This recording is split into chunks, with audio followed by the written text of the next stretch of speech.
Hello friends, welcome back to the Python programming session. In today's session, let's see about an important widget in Tkinter, and it is the progress bar. So Python progress bar shows the current status of the activity or task. So whenever we are performing a task and we want to know the progress of that particular task, we can get to know the details with the help of the progress bar. So there are two types of progress bars. One is the determinant progress bar and the other is the indeterminate progress bar. So for the determinate progress bar, let's see how it works. So this is the determinate progress bar, and if I click on this increase button, the progress increases. So whenever a task is 10% complete or 20% complete, it shows the progress of this particular task with the help of progress bar. So again when I increase, it increases the progress. So till it reaches the end, it shows the progress. Once it reaches the end, it means it has completed the activity of the task. So this particular progress bar is called the determinate progress bar, wherein it moves from 0 and completes at the 100 level. So this shows the progress of the task which we are performing. And the other one is indeterminate progress bar. Mode is indeterminate. How does this work? So when I start, it keeps on moving. So this shows that the particular task is progressing, but we don't know the end point of any of the particular task. Then we can use the indeterminate progress bar. When it takes a lot of time, like fetching the details from the database, we do not know how much time it takes. So once it fetches, we can stop the progress bar, and once we want to fetch, we can start the progress bar. So this shows the status of how the task is being performed. So in this case, after reaching the end, the progress bar bounces back and moves to the beginning. And once it reaches the beginning, it bounces back and moves towards the end.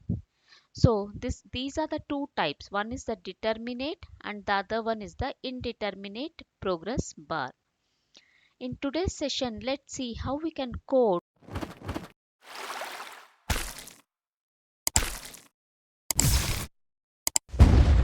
with an example the determinate progress bar and the indeterminate progress bar.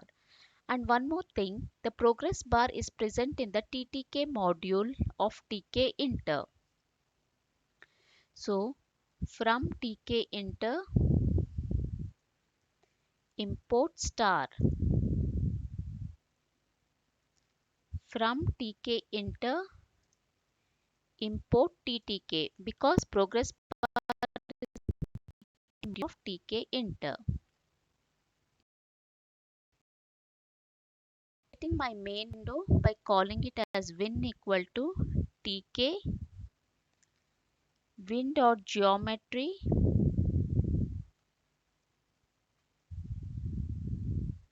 I'm giving it as 300 by 300 pixels, 100 pixels. Win.title, I'm giving it as progress bar.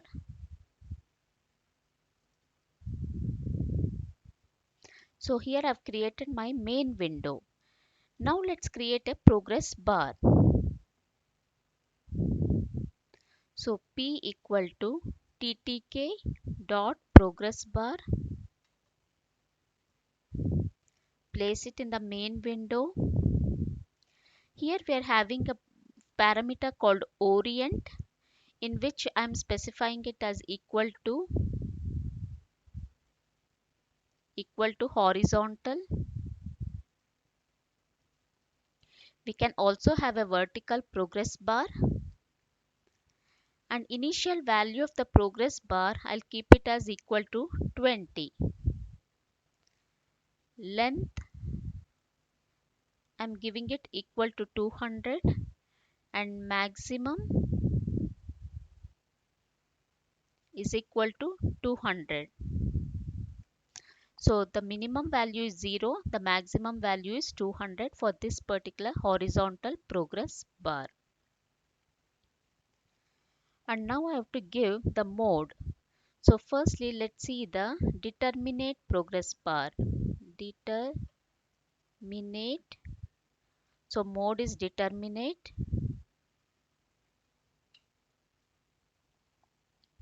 Mode is determinate. After this, let me pack it onto my screen by saying p.pack.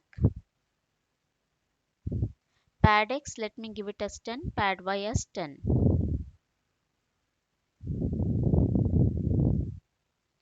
So this is my progress bar.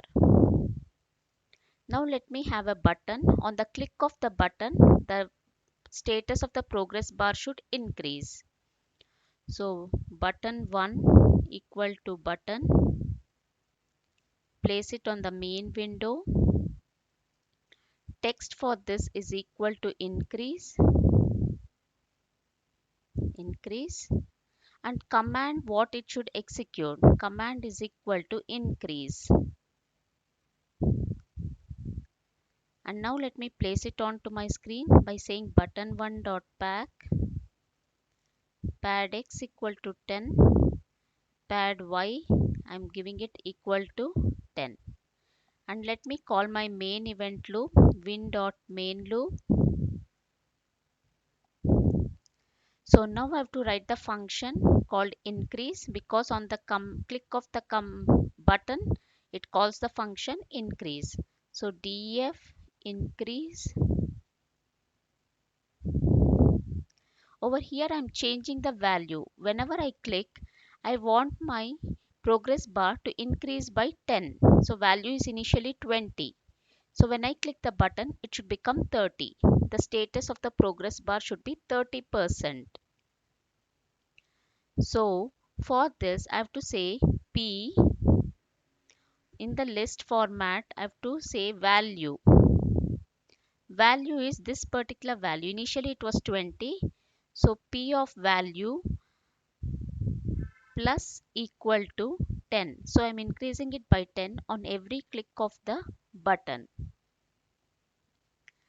So this is how it should work. Initially it will be 20.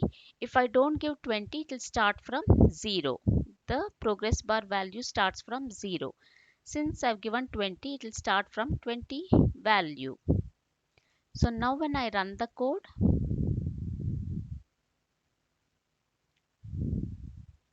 so determinate should be in quotes.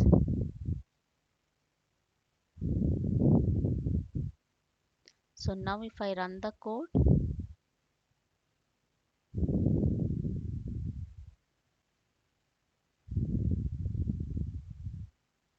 so now let me run the code.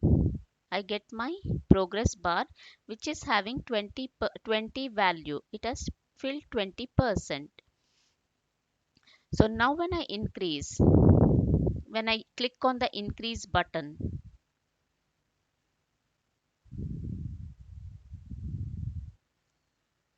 so now when I click on the increase button, we see that the progress bar also increases.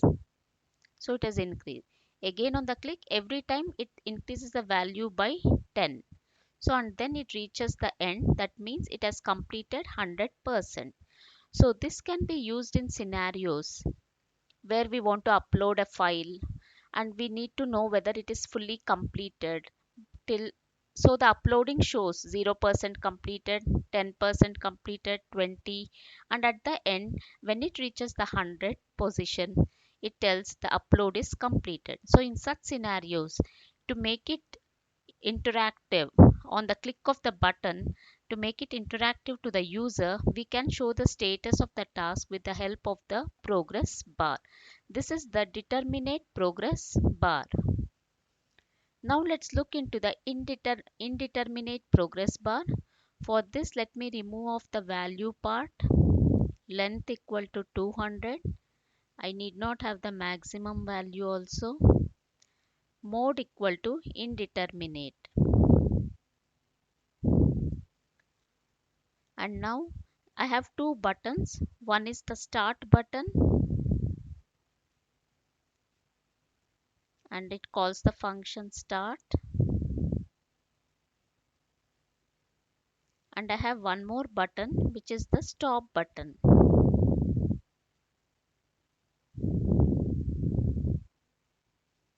So it is button 2. This is stop and it calls the function stop. So instead of this increase what I used for the previous function, let me have def start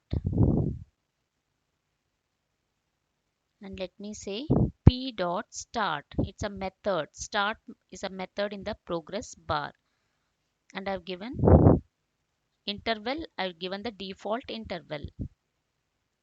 Similarly, let me have def stop colon p dot stop. So it stops the progress of the progress bar. So indeterminate means we cannot determinate when we do not know how much time a task takes. Then we go in for the indeterminate mode. So it just keeps on passing from beginning to end and bounces to the beginning. So it keeps on going till it that stop till the task gets completed. So when we do not know whether it is 10% completed or 20, 30, 40. So in such scenarios when we do not know how much percentage of the task is completed, we go in for the indeterminate mode. So now when I run the code, I have two buttons, start and stop. When I start the task, it shows that the task is being in progress. Once it reaches the end, it bounces and moves to the beginning. So in this case, we do not know at what percentage the task is completed. It just shows in an interactive way, it shows that the task is in progress. So once I click on the stop button, the processing stops. So when we want to fetch details from the database, we can click on the start button, then show this particular indeterminate progress bar, which shows that the details are being fetched. And once the details have been fetched, we can write the stop command so that this particular progress bar stops. So it is used in such scenarios. So hope so friends, it was clear for you the determinate and the indeterminate progress bar. So in today's session, we saw about the progress bar. We can have horizontal or vertical progress bar. For determinate, we can give an initial value and we can give the maximum value. And for indeterminate, we can give the orient as horizontal or vertical. And we can have start and stop, wherein it will start. Start means it will start the progress of the progress bar. Stop means it will stop the progress of the progress bar. Hope so friends, it was clear for you. If you have any doubts, please do reach to me out in the comment section. If you like my video, click on the like button and please do subscribe to get notifications of my new videos. Till then, see you. Bye bye.